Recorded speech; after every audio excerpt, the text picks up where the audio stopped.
Hi, welcome to the work.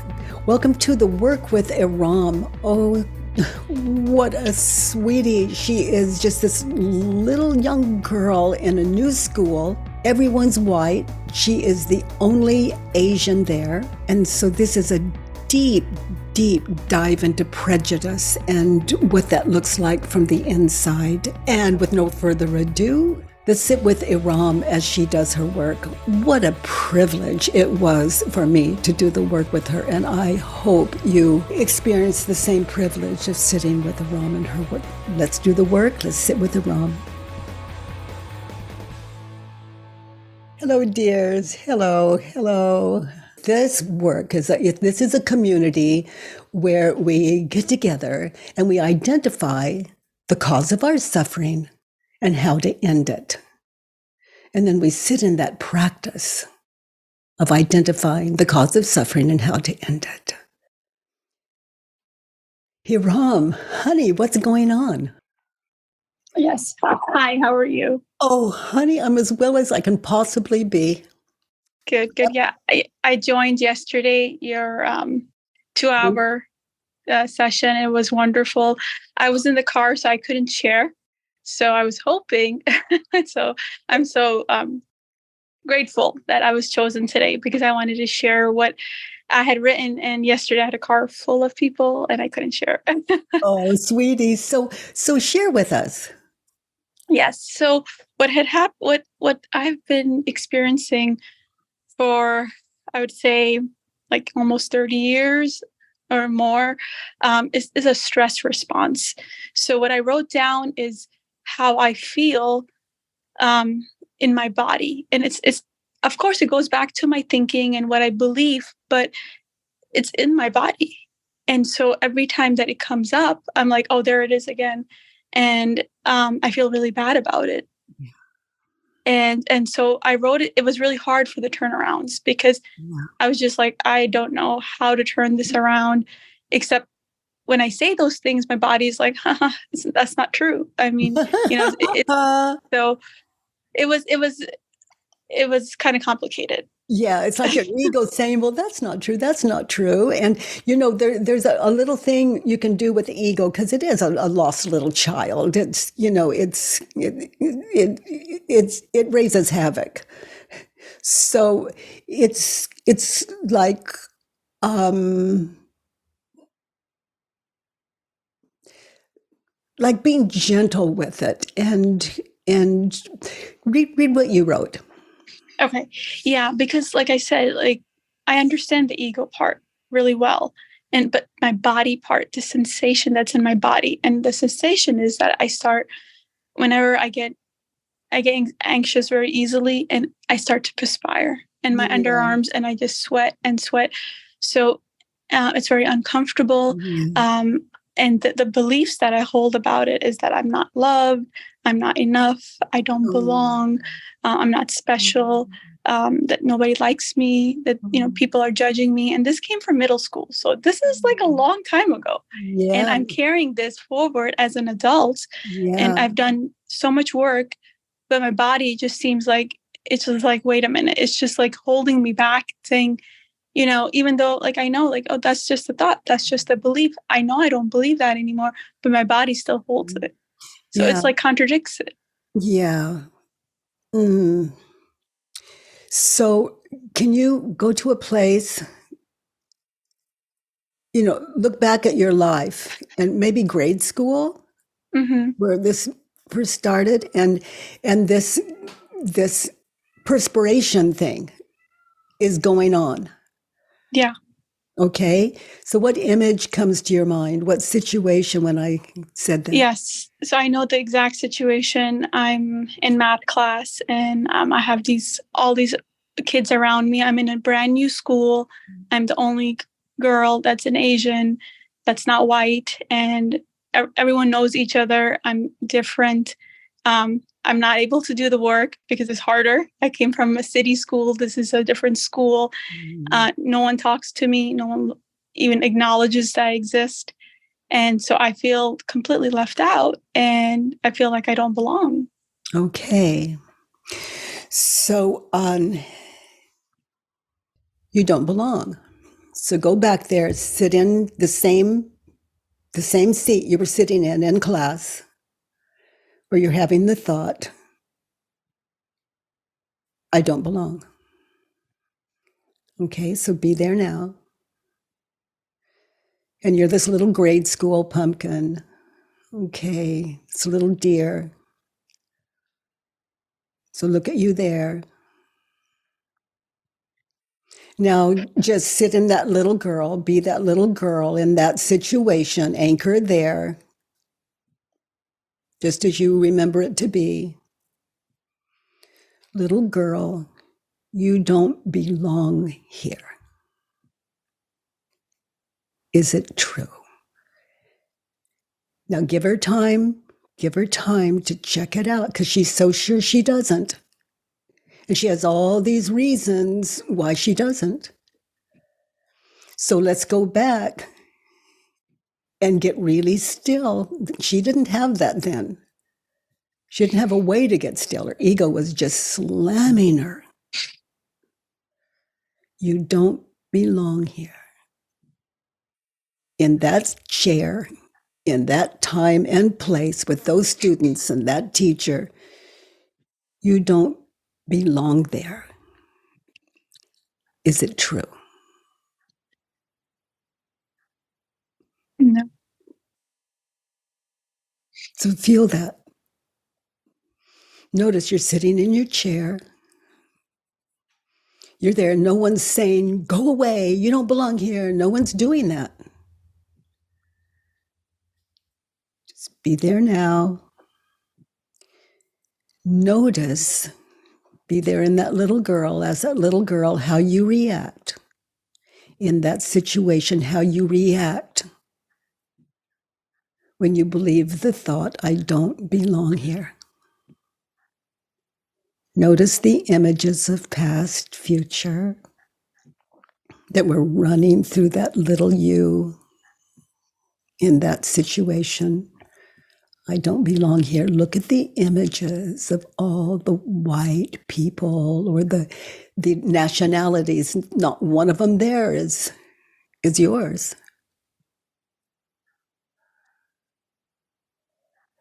Notice how you react when your ego is comparing you with them.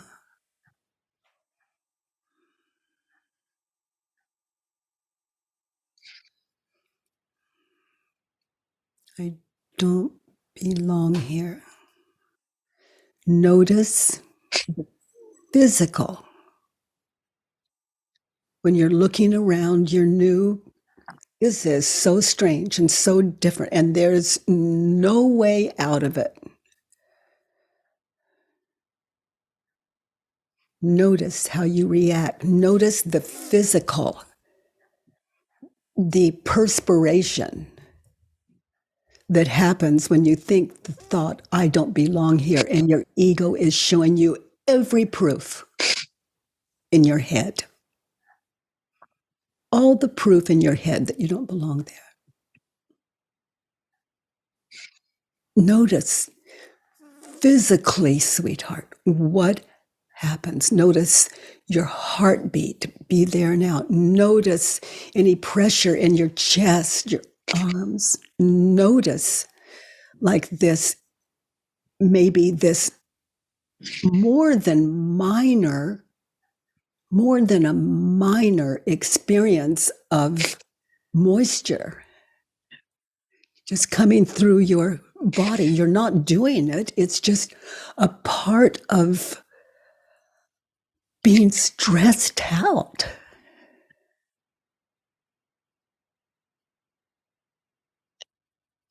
Don't try to change it. Just notice. And notice, is there anyone looking at you? No. Not one student there is looking at you. And notice what your ego does with that. They're going to see it. They're going to see you don't belong. There's an expression, never let them see you sweat. Now notice, who would you be? Be there now. Without comparing, the ego's favorite trick is comparison. It's comparing you with them, and you're strange and they're not, to the ego, in the ego's world. But who would you be without the thought, I don't belong here? Now get still, close your eyes, and look around that room. No one's staring at you. Just look around the room. Other than what you're thinking and believing, are you okay? Yes. So close your eyes, be there now. Just continue to be in that. Give that little girl now what you couldn't give her then. Other than what you're thinking and believing. Are you okay? Check it out. Be sure, don't move until you understand.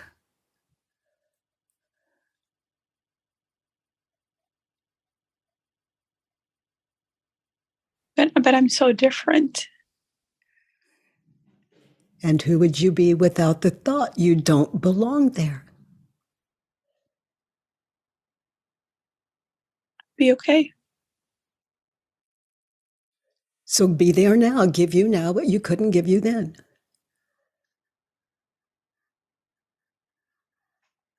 Other than what you're thinking and believing about your heritage, about who you are. Yeah. Notice, are you okay other than what you're thinking and believing? Yeah, I'm safe.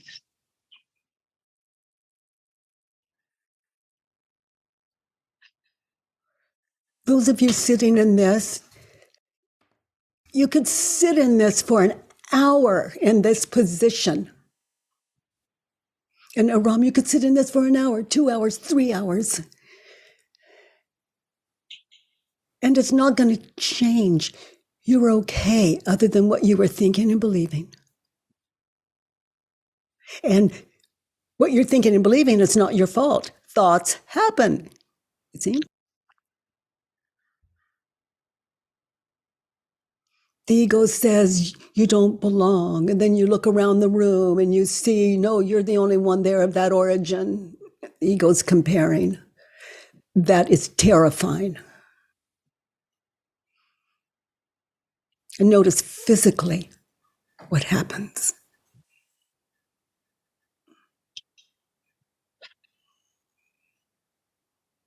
When you believe the thought, I don't belong here.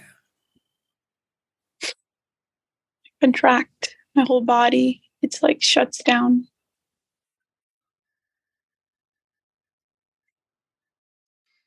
You know, when people are in terror, they can sweat profusely. And you could be experiencing more terror in that situation than someone on a battlefield with people shooting at them. You can't compare the two things, oh, heaven forbid, but fear is, and we can't, I don't know how much fear other people feel. Mine's enough when I'm in it. Notice how you react when you believe the thought, how that has affected your life.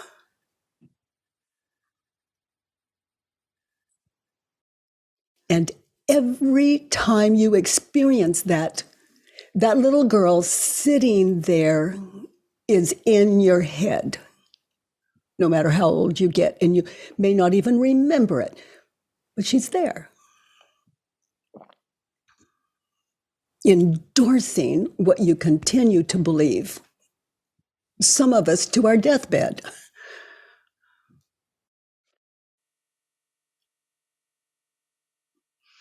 Okay, precious, be there now. Close your eyes. I do belong here. Keep your eyes shut. What do you see when you ponder that turnaround? I do belong here. Give me one example. Look around, out I of mean, your story.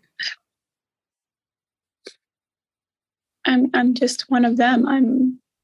I'm a middle school student, eighth grader, surrounded by other eighth graders. Yeah. That's one.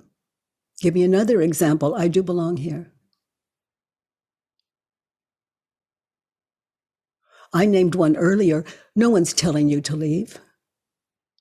Yeah, nobody's saying anything to me that they don't like me, that I don't. They're not. It's just everything is in my head because I don't know. No one's talking to me, so I assume that they don't like me. That's the ego's work. That's its job. How else can an ego be a physical identity?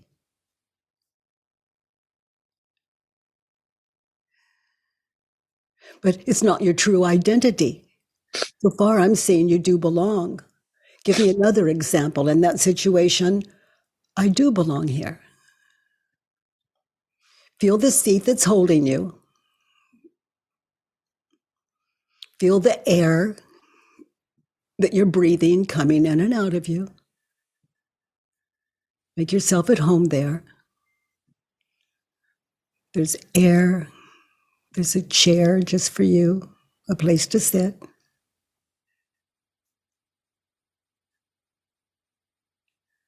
No one's looking at you, staring at you.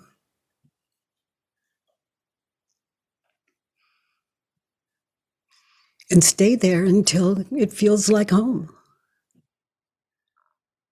I do belong here. Were you a good student? An average student? A poor student? Um, yeah, I mean, I was average, Yeah. and it was a higher level math class, so I felt it was very difficult. And then on top of it, it was a brand new school, all new people. Okay, so Um, let's go back to math. Okay, so stay anchored, close your eyes, stay anchored in that where you were sitting.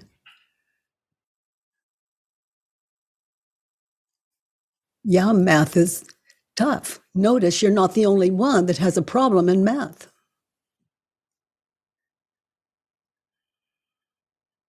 For their own reasons.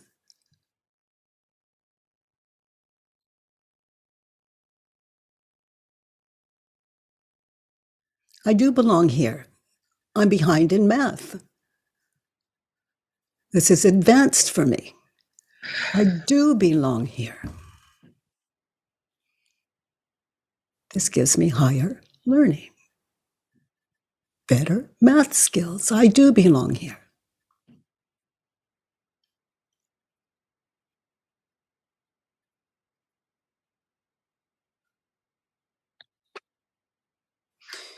Now, what nationality did you say? Asian? yeah, Okay, so close your eyes, be there now. I do belong here. There's not one other Asian student there that you're aware of. I do belong here.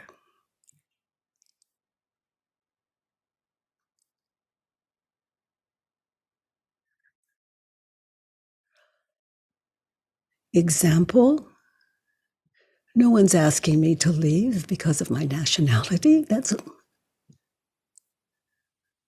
your own ego driven in that situation. And then if someone stands up and says, "You're Asian," just imagine that, look into their eyes. Notice, notice, without your story,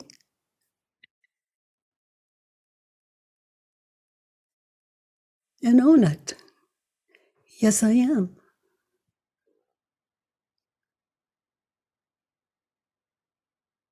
if you've never met an Asian girl before,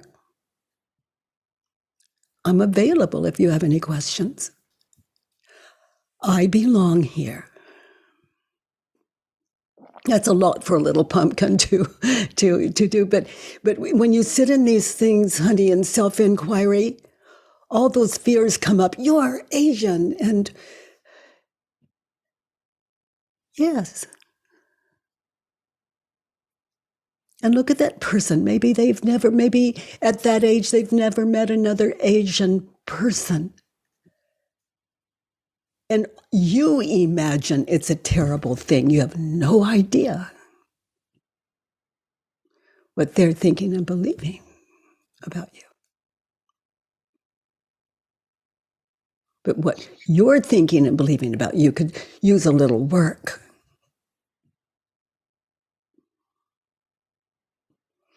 I do belong here.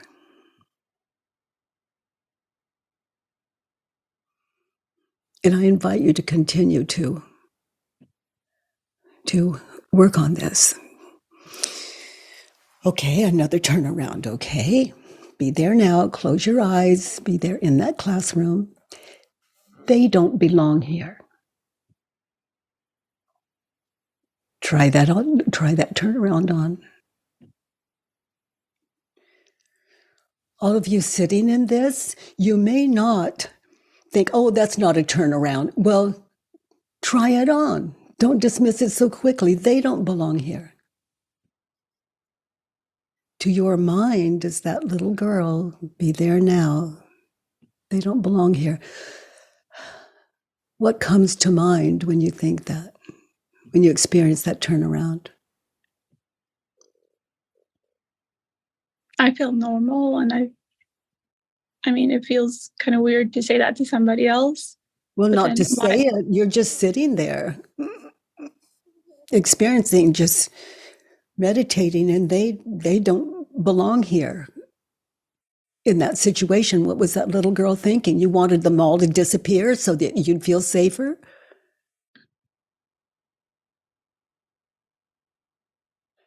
Now, see, I found that for you, but it was already in you. We all saw you shake your head. They don't belong here. I want them gone. This is just too scary and painful. So, all of you, me having said that, like I found that turnaround and brought it to you. If you sit long enough, this work is an exercise in stillness. If you sit there in these turnarounds, they can blow your mind and set you free in areas that are mind-blowing when you walk out of your house and meet the world again. They don't belong here. You see any other examples? They don't belong here. For that little girl that was you in that classroom.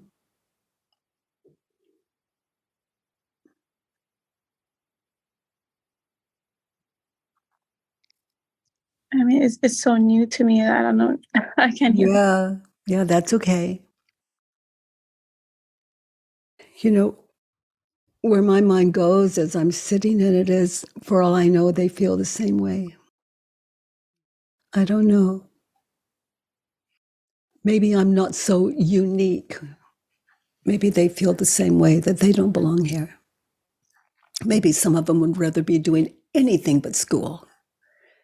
They don't belong here. Maybe some of them are so self-conscious that they feel like they don't belong there. But when we're so stuck in our own belief system, we don't notice the suffering of the people around us. How terrified they might be.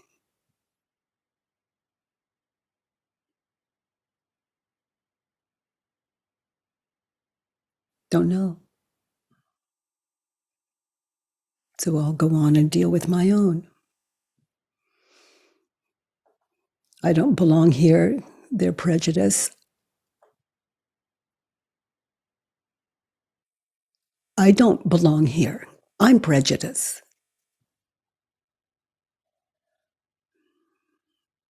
Meaning where you're sitting. The ego's terrorizing you.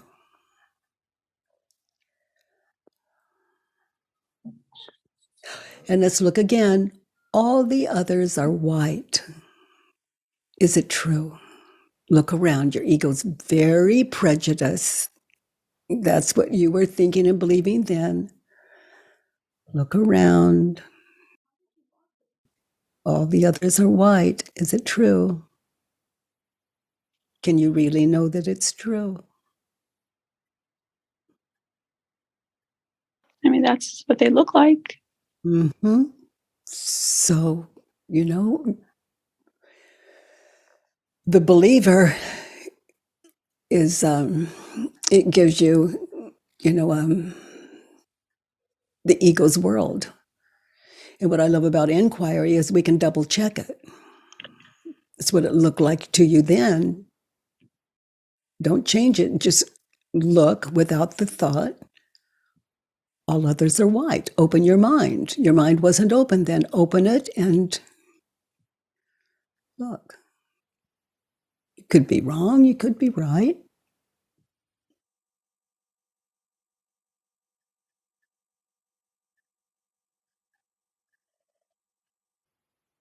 Those of you new to the work, we're not trying to change it. We're just looking for the truth that only you can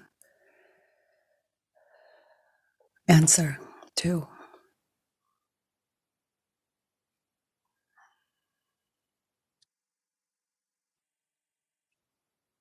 All others are white. Is it true? Are you sure? I mean, no. I mean, they can be other races. I don't know. Yeah, they could be.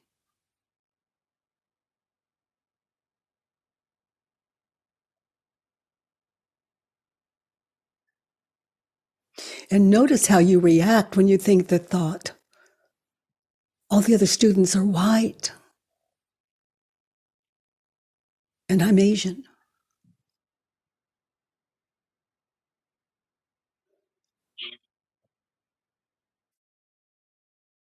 Notice physically what happens.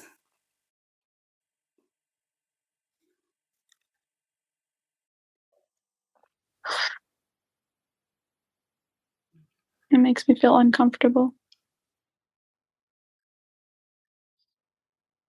And notice how you react when you believe the thought and it's time for recess. Or it's time to, the teacher asks a question, you know the answer, but you don't raise your hand. Notice how you play small. Notice how you react when you think the thought, all others are white. I'm Asian. Yeah, I don't participate.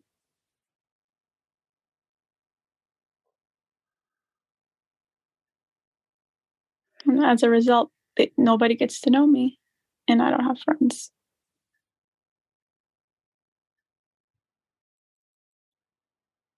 So it's not. It wasn't because I was different. It was just I would just close myself off. Maybe. I'd drop the maybe. How do you react when you think the thought, as that little girl, when you believe all others are white and you're Asian? I think you're onto something really important. Yeah, that I'm very different.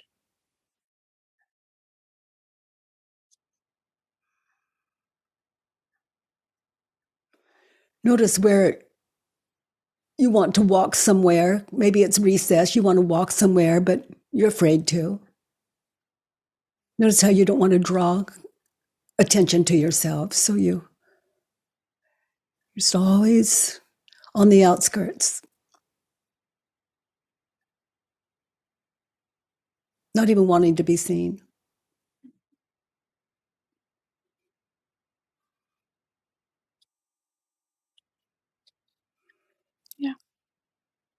All the others are white, turned around. All the others are not white. Just try that on.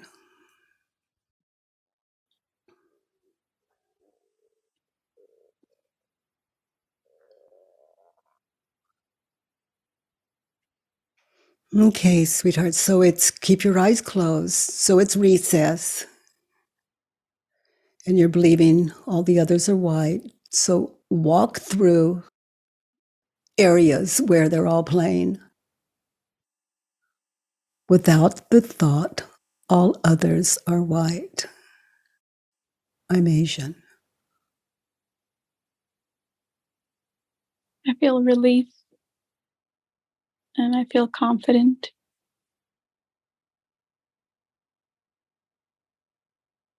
I mean, I feel like I can belong here.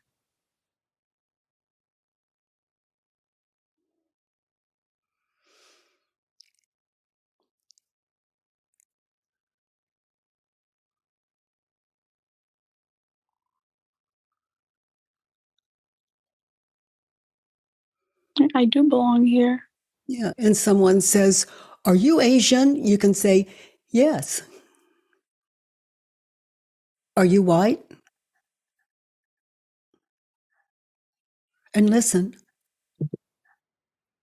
Maybe they'll say yes. Maybe they'll say no. Maybe they'll.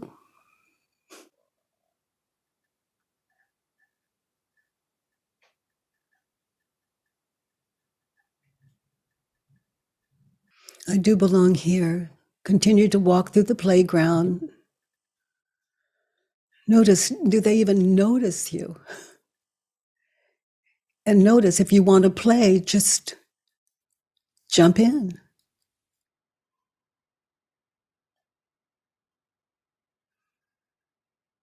I do belong here.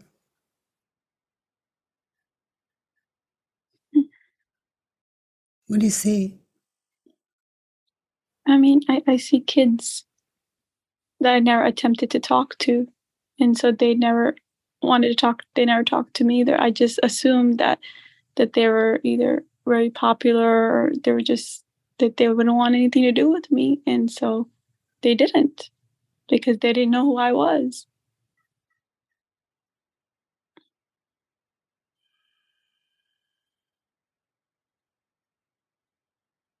So, what you're experiencing is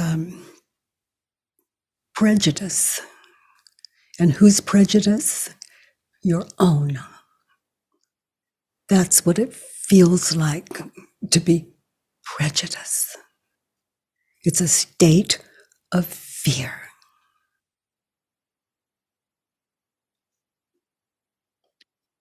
Yeah, I always feared that they were prejudiced against me, but I was prejudiced against myself. And them, they're white. Not like you, in other words. In your precious little girl's egoic mind. But what if I did talk to them and did try to be friends with them and didn't like me?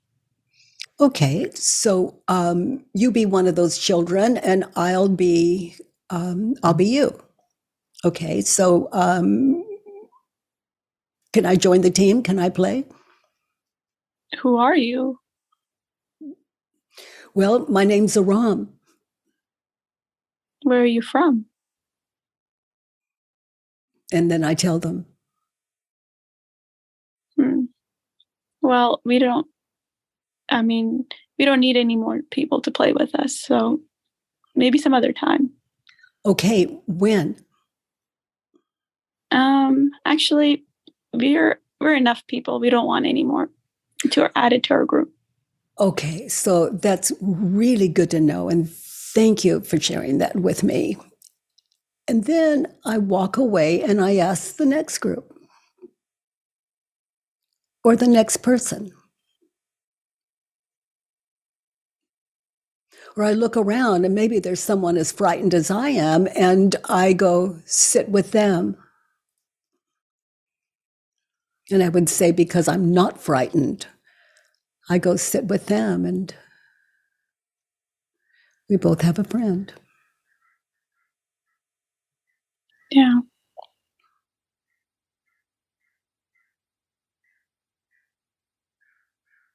Yeah. I see where I held back. And I was always told that I was different from my parents, that we are different, that we are different.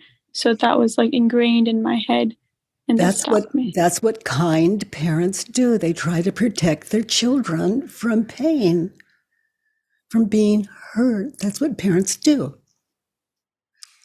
But the flaw in it is that you believed them. And that's not on you either. That's the ego at work. You believed them. And today, together, we wake up. Those are kind and loving parents that don't want to see their daughter hurt. That's their world. You have the ability to get still and find another world and test it. Mm. Yeah. It's so interesting. All my life, I thought, well, I didn't have friends, and I still don't have many friends. Yeah. But that's because I never choose to talk to people. And Yeah, because you're different. Yeah, because you're different. I would so question that.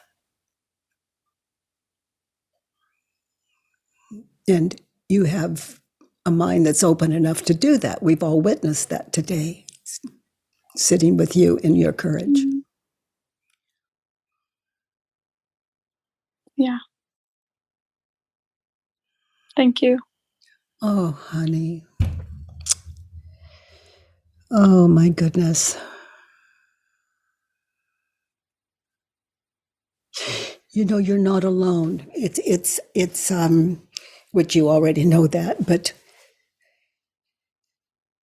the ego would have you too fat, too thin, too short, too tall, the wrong heritage, the wrong sex, the wrong age, the wrong.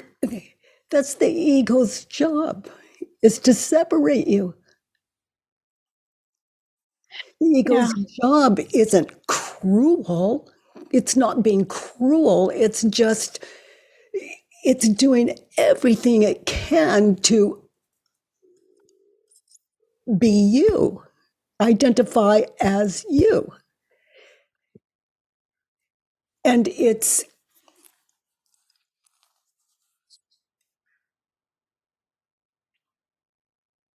when you wake up to reality,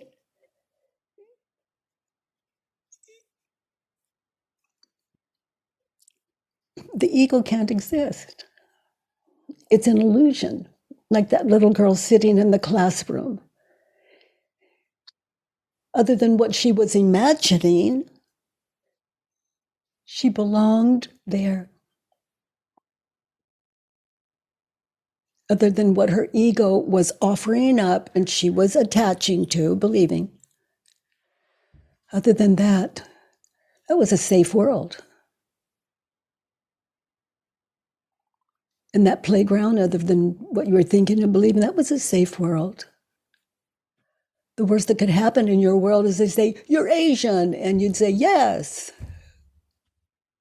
Got me. What are you? Let's play." So when I get these sensations again in my body, I just have to question them every time. No, you don't have to question them. You can suffer. And that's what I've been doing.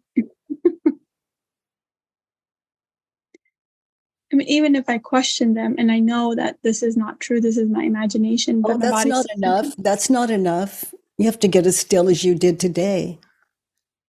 You have to get still in it. This isn't a mm, magic trick. This is a way to enlighten.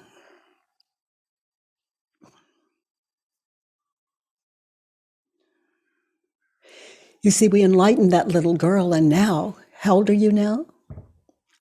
47. Okay, so that little girl is enlightened now, and that enlightens the 47-year-old. Until she's free, you're not free. So you can just go back, go back. The eagle will offer it up. It'll offer it up because what you were holding then, you're holding now.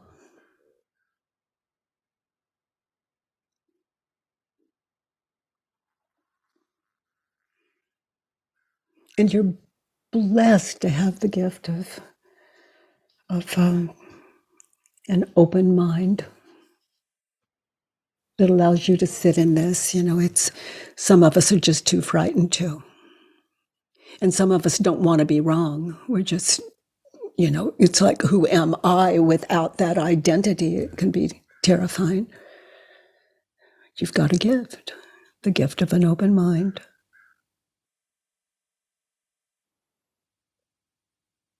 And no one can set you free but you.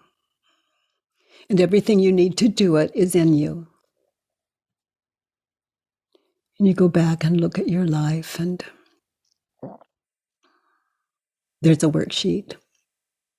Mm. And there's a worksheet. Oh my gosh, and there's a worksheet. Oh my gosh, I'm sweating. What is that? What is that? I'm sweating profusely. What is that?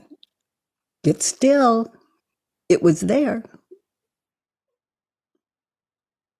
It's how you react when you believe the thought. Yeah. And if it's not, then you know it can be that and medical.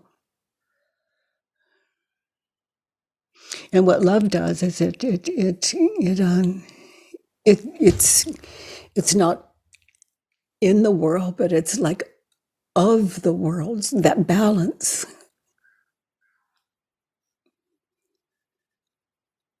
But as you're doing your work, honey, notice that sweating.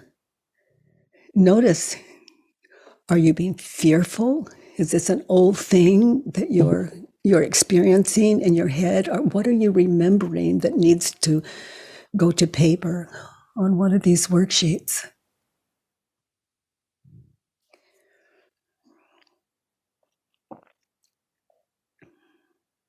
You know, I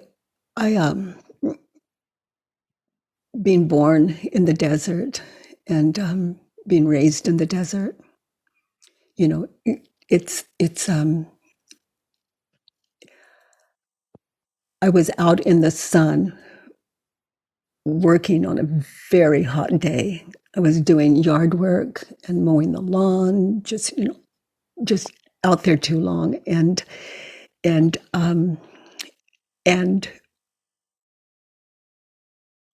became aware that I was on the ground and opened my eyes, and the sun was just baking me, and and I realized that I had passed out from the heat. And what happened was it threw, I call it my thermostat, it threw it completely out, like for years until the work found me. If I got a little hot, it would throw me into this wild headache, and it would feel like my body would just seize up. And it was diagnosed like heat stroke. And so I had to manage that, not get too hot, which is pretty rough living in the desert and in the summer. And then when the work found me, I don't know, my health is, I'm 80 and my health continues, as far as I'm concerned, to, and I expect it to shift anytime. But to my mind and experience, I'm healthier than I've ever been in my life.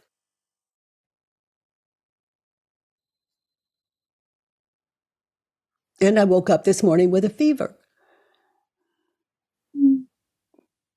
And what I discover is, when anytime I'm ill, I compare it with the past, what it was like before the work. And it's clear the difference is like 99% of being sick for me was mental. And about 1% a bad cold.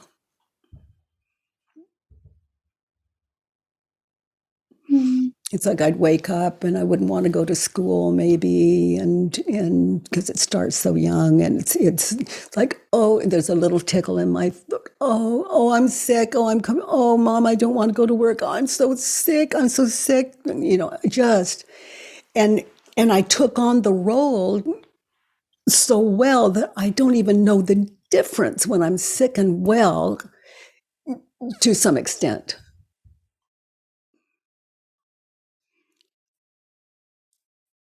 And the work has given me this amazing wellness. And what I experience is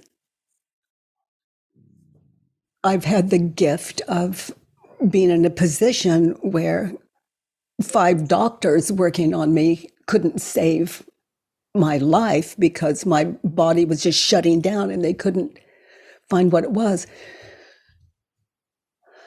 I just didn't want to miss the trip. Meaning just loving what is all the way, and how worried they were about me, how kind they were, how focused on me they were, how everyone cared but me. And I don't mean I didn't not care. I was living my life. It was and continues to be amazing. And we all have that in us. That doesn't belong to a special one. I did my work, I do my work, and as far as I am aware, I'll continue to.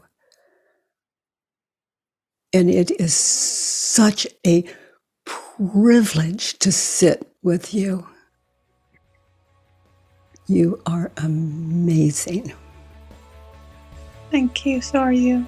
Oh, honey, thank you. By the way, everyone, if you enjoyed this podcast, please give us a 5-star rating and review on iTunes. It really matters, and thank you for that. I love that you join me every Monday, Tuesday, and Wednesday from 9 to 10 a.m. Pacific time. At homewithbk.com, let's do the work.